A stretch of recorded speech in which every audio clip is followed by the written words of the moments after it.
I don't really know how to start this video off, but thought I'd take a bit of time just to tell the people who may not know my current predicament, or Livy's current predicament, a little bit of background to our story that they may not understand.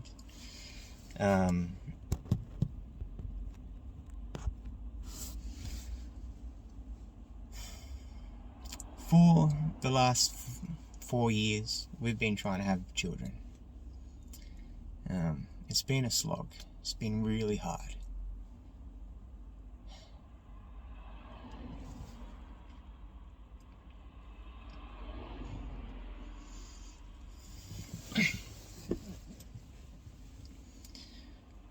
We don't really talk to many people about it, you know. It's something we want deeply.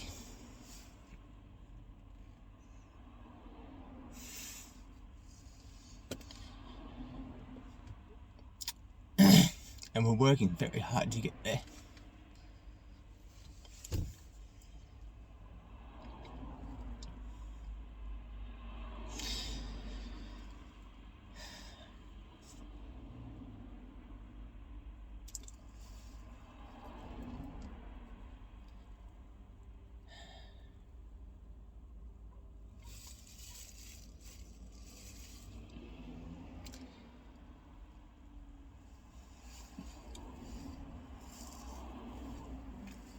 Our personal issue is that my sperm count is very low. It's really hard to conceive. For background, they measure sperm. They give it a number, but it's like that number to the power of 100 in a certain area of like their test that they do. You need about a 15 to be considered fertile enough to conceive, and unfortunately I've been at a 1, and I've been at a 1 ever since we started testing.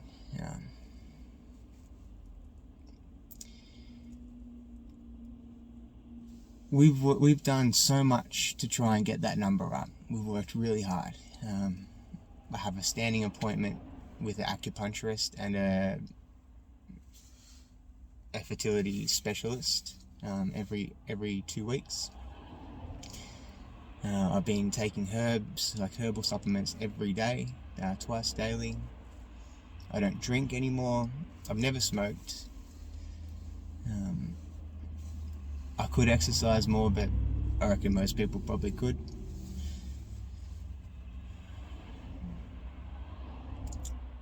And we've actually had some really good success lately. Gone from a 1, and every test it's been a 1, so it's pretty standard there, to a 5.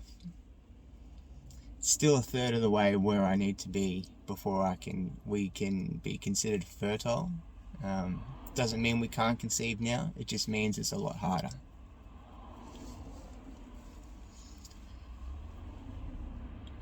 And we're working on it. It's not easy. Everyone has their crosses. This is ours. We're doing our best. And I think the thing that's really hurt us the most recently is, unfortunately, these vaccine mandates. Now, I know the vaccine maybe isn't perfect. I don't like it. But I also know it's right for a lot of people. You know, some people who would catch COVID would probably die or get really long-term, effects that would last maybe through their lives.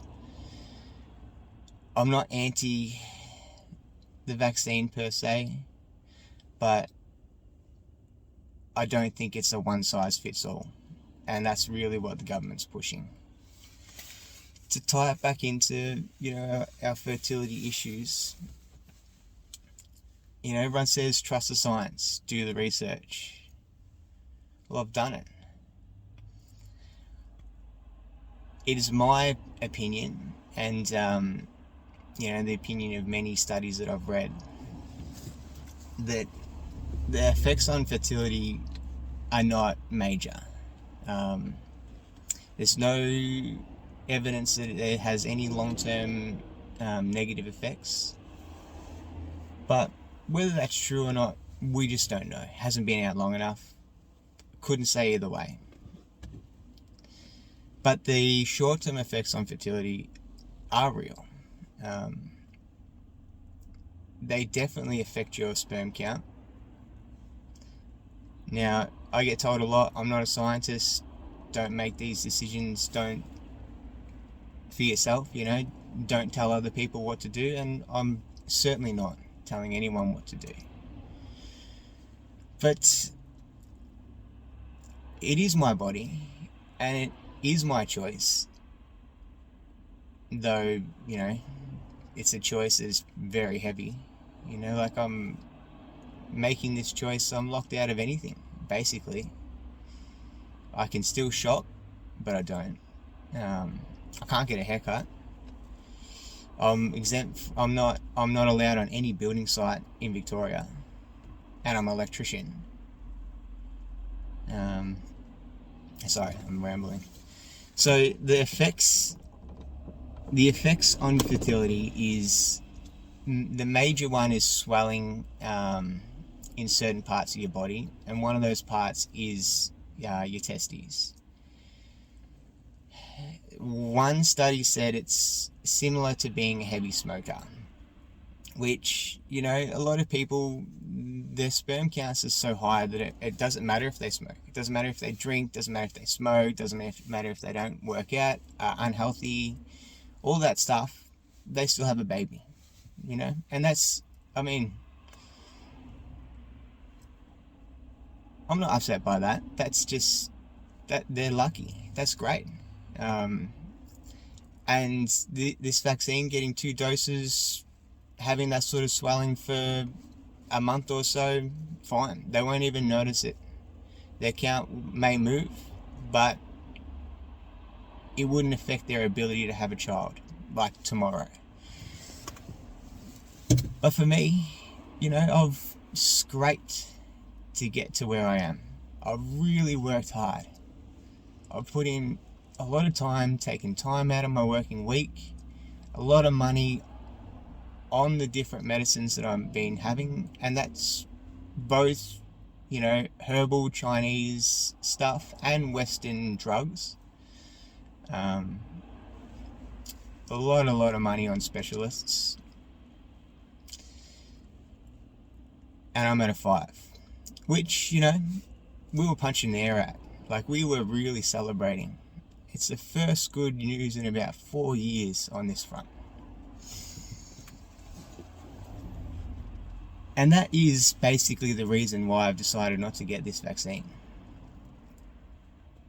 It's not, there's a lot to do with, the government mandates and how I don't think they're fair. But the bottom line is, I'm trying to have a child. Livy and I are trying to conceive, and this will not help. It's an active hindrance that I don't, at this point in time, have to subject myself to. And it's not been an easy decision. It's been made very hard by, the government's mandates. But it's also been made very hard by people who I really believe should have loved me more. There's not a lot of support not to get it from the general community, and there's not a lot of kindness towards people who've made that decision, I've noticed. And that's not everyone, but I definitely feel it some days, and I don't think it's fair. I know it's not fair. My apprentice, he can't work anymore. He's not vaccinated, and he has completely different reasons to mine. And that's his choice. I will never judge him for that. Even if I was pro this vaccine, I really believe that I would not judge him for that. He's an employable kid, really is. Good apprentice, and you don't get apprentices like him come along every day. He he shows up on time, he's willing to work, he's happy to work. I haven't heard him complain, ever. He might say the roof's hot, or he might say it's late when we're getting home, but he's never been pissy or upset. It's just a part of the job. And that's the 1 in a million. But I can't employ him. I shouldn't employ myself. I can't even put a good word in for him at any electrical company that I know because he's unvaccinated. He can't work. Livy's lost her job. She no longer works for Salesian.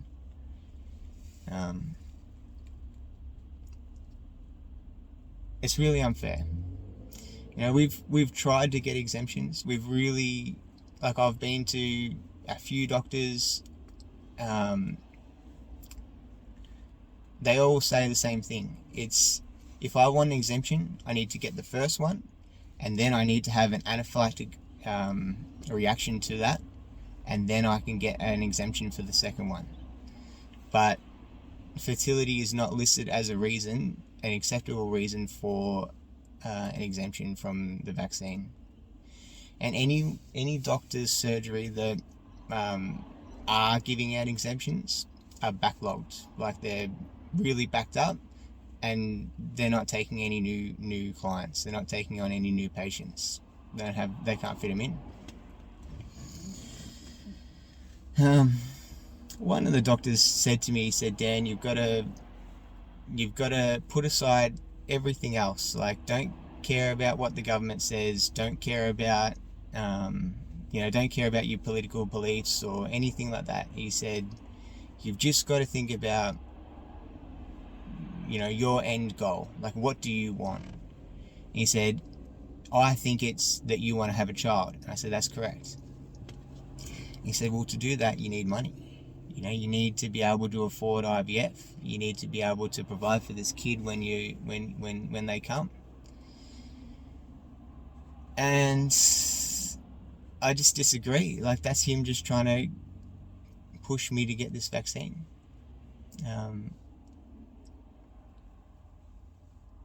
My end goal is to have a child. To be a dad.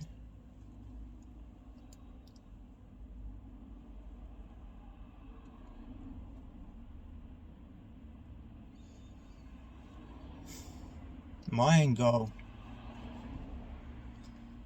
I want that feeling. I want to stand on the porch and have a beer with my dad and say we did it.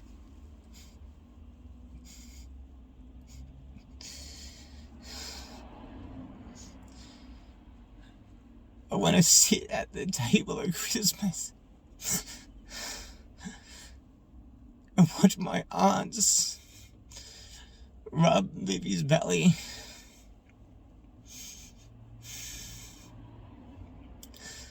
I want to hold that baby in my arms.